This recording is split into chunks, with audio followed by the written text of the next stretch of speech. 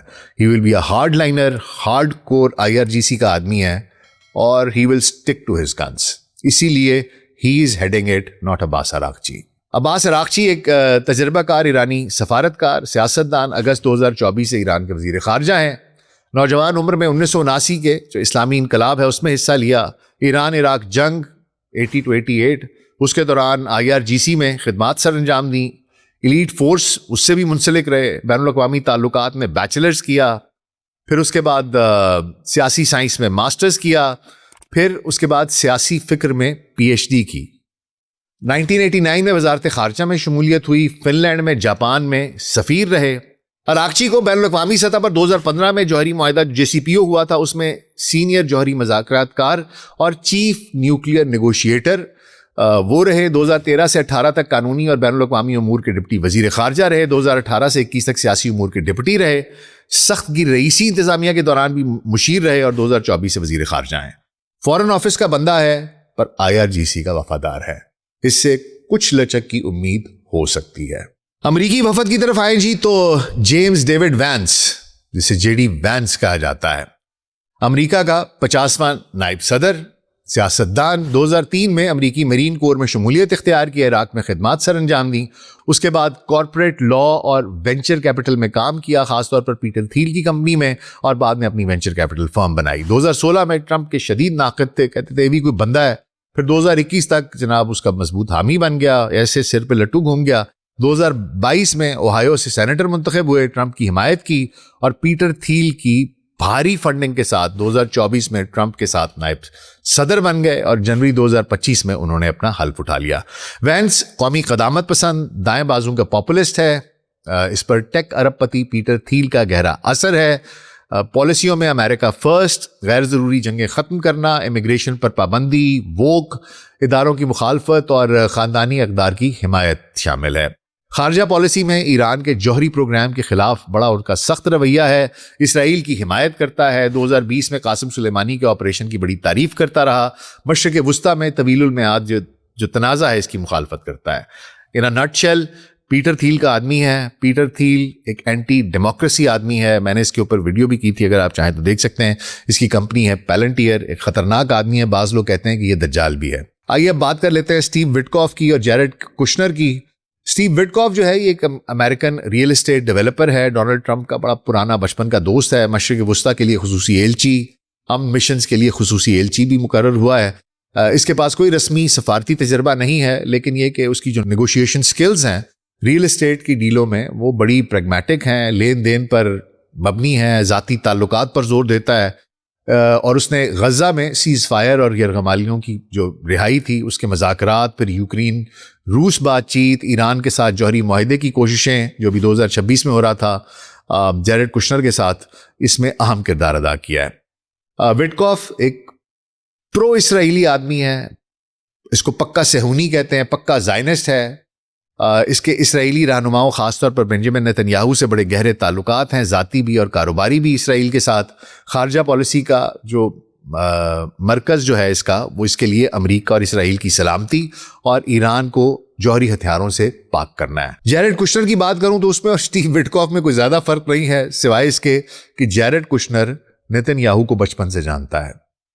نتن جب امریکہ آتا تھا تو وہ جیرڈ کشنر کے گھر ٹھہرتا تھا۔ جیرڈ کشنر اس وقت بچہ تھا، یہ اپنا بیڈ روم خالی کرتا تھا اور اس کے کمرے میں اور اس کے بستر پر نتن سویا کرتا تھا، اس کے کمرے میں رہا کرتا تھا۔ یہ اس کو تب سے جانتا ہے، پکا یہودی ہے، پکا زائنسٹ ہے، اسرائیل پرو ہے اور ٹرمپ کا داماد ہے۔ اس کی بھی کوئی ایسی سفارتی اس کے پاس کوالیفیکیشن نہیں ہے، لیکن اس کو بھی ایک نمائندہ خصوصی بنایا ہوا ہے ٹرمپ نے، اور یہ بھی مشرق وسطیٰ میں جتنی بھی نیگوسیشن ہوتی ہے، ڈیلز ہوتی ہیں، اس میں جیرڈ کشنر اس کا ایک حصہ ہوتا ہے۔ تو یہ بھی میں نے آپ کو بتا دیا ہے، ایک ہارڈ لائنر آدمی ہے، پرو زائنسٹ آدمی ہے۔ تو یہ کچھ کی پلیئرز ہیں جو میں نے آپ کو بتا دی ہیں، اور ان میں سارے کے سارے آپ کو ہارڈ لائنر دکھائی دیتے ہیں۔ مذاکرات بہت مشکل ہوں گے، بڑا ٹرکی کام ہے کہ ان کو کسی طریقے سے یہ بات کسی ایسی جگہ پر لے آئیں جہاں پر کہ معاملات ان کے حل ہو جائیں۔ بہت سے پوائنٹس ایسے ہیں جس پہ کہ ایران جانے دے سکتا ہے، کچھ کو امریکہ جانے دے سکتا ہے۔ جو کی چیزیں ہیں میرے خیال میں میزائل ٹیکنالوجی نہیں جانے دے گا کہ میں اپنی اس کی رینج کم کروں۔ Iran will stick to a few things. Problem کہاں پر آئے گی؟ پرابلم آئے گی لبنان پر۔ کیا ایران یہ سوچے گا کہ میں نے بہت کر لیا ہے، اب دس از اے ٹائم کہ میں تھوڑا سانس لے لوں، میں بھی اپنے آپ کو ری بلڈ کروں، میرے پاس پیسے آ رہے ہیں، میں آپ نے ہرمز سے کمائی لے رہا ہوں، مجھے ریکمپنسیٹ کیا جا رہا ہے، میں اس پیسے کو استعمال کروں، اپنے آپ کو اسٹرانگ کروں، مشرق وسطیٰ میں ایک دوبارہ اسٹینڈنگ کھڑی کروں، ایک سپر پاور بن جاؤں گا۔ پوری دنیا میں اس وقت میرا پورے اکنامک چوک پوائنٹ پر آپ نے ہرمز پر میرا کنٹرول ہے، میں تھوڑا سا دوبارہ طاقتور ہوتا ہوں اور اس کے بعد میں دوبارہ دیکھ لوں گا اسرائیل کو، یا وہ اصولی موقف پہ قائم رہے گا اور کہے گا نتھنگ ڈوئنگ، کل کس نے دیکھی ہے، میں تو آج ہی کھڑا رہوں گا۔ یہ فیصلہ ایران کا ہے۔ Javad Zarif x foreign minister رہے ہیں ایران کے، انہوں نے کچھ بیان دیے ہیں، وہ کہتے ہیں کہ ایران کو چاہیے کہ مزید نقصان اپنا مت کروائے اور اس کو قبول کر لے، اور اس نے یہ بھی کہا ہے کہ اگر ہو سکتا ہے تو امریکی کمپنیوں کو، جو آئل کمپنیز ہیں ایران، ان کو بھی اجازت دے کہ وہ آئے اور آ کر ڈرلنگ کریں گے۔ تو ایک it's going a little too far. ابھی تو ان کے اندر اتنی بھی بات نہیں ہے کہ وہ ایک ٹیبل پر بیٹھ کر بات کرتے ہیں، اور اگر خدا نخواستہ یہ مذاکرات ناکام ہو جاتے ہیں تو امریکہ، ٹرمپ نے ایک بڑی ڈیلٹا فورس 8-9 ہزار کی زمینی حملے کے لیے وہاں پر تیار کی رکھی ہے۔ وہ دوبارہ انہوں نے ری انفورسمنٹ بھیج دی ہے، انٹرسیپٹرز بھیج دی ہیں، میزائل بھیج دی ہیں، اور وہ کہتا ہے کہ جی، اور آج اس کی جو تازہ ٹویٹ ہے وہ کہتا ہے کہ جی ہم آبنائے ہرمز جو ہے وہ ہر حال میں کھولیں گے. ٹھیک ہے. اور وہ یہ بھی کہتا ہے کہ جناب میرے بندے جو ہیں وہ تازہ تب ہو رہے ہیں, وہ تیار بیٹھے ہوئے ہیں, ہمارے پاس پورا آرسنل موجود ہے, ہم نے سب کچھ وہاں پہنچا دیا ہے. اگر یہ نہیں ہوتا تو پھر ہم اپنا کھیل جاری رکھیں گے. یہی بات جے ڈی وینس نے کی ہے. دوسری طرف ایران کی سپریم نیشنل کونسل یہ کہتی ہے کہ ہم تم سے بات کر رہے ہیں لیکن ہمیں تم پر اعتماد نہیں ہے, صفر اعتماد کے ساتھ تم سے بات کر رہے ہیں اور ہمارا ہاتھ ٹریگر پر ہے. ٹھیک ہے. ایسے میں اسرائیل کی پوری کوشش ہے کہ شرارت کرے تاکہ جنگ بند نہ ہو. ایسی صورتحال میں مذاکرات کا کامیاب ہونا, اس کی پرسنٹیج کتنی بنتی ہے یہ آپ خود سوچ لیجئے. اگر یہ ہو گیا تو بہت بڑا میریکل ہوگا. میں اس کو بہت زیادہ پرسنٹیج نہیں 50-50 چانس دوں گا, بلکہ 40-60 شاید کہہ لیں, 50-50 کہہ لیں. لیکن ٹرمپ امریکہ میں مشکل میں ہے, کانگریس میں لوگ اس کے اوپر انگلیاں اٹھا رہے ہیں, میڈیا اس کا مذاق اڑا رہا ہے, نو کنگز ریلیز نکل رہی ہیں. اس کو ایک وے آؤٹ چاہیے. ایران کا بھی بہت نقصان ہو چکا ہے, بہت سے لوگ شہید ہو چکے ہیں, انفراسٹرکچر تباہ ہو چکا ہے. دونوں کیا فیصلہ کرتے ہیں؟ ول بیٹر سینس پریویل اور will they continue on the path of destruction? This is something that we'll get to know day after tomorrow. کل پھر آپ کی خدمت میں حاضر ہوں گا. اپنا بہت خیال رکھیے گا. شکریہ.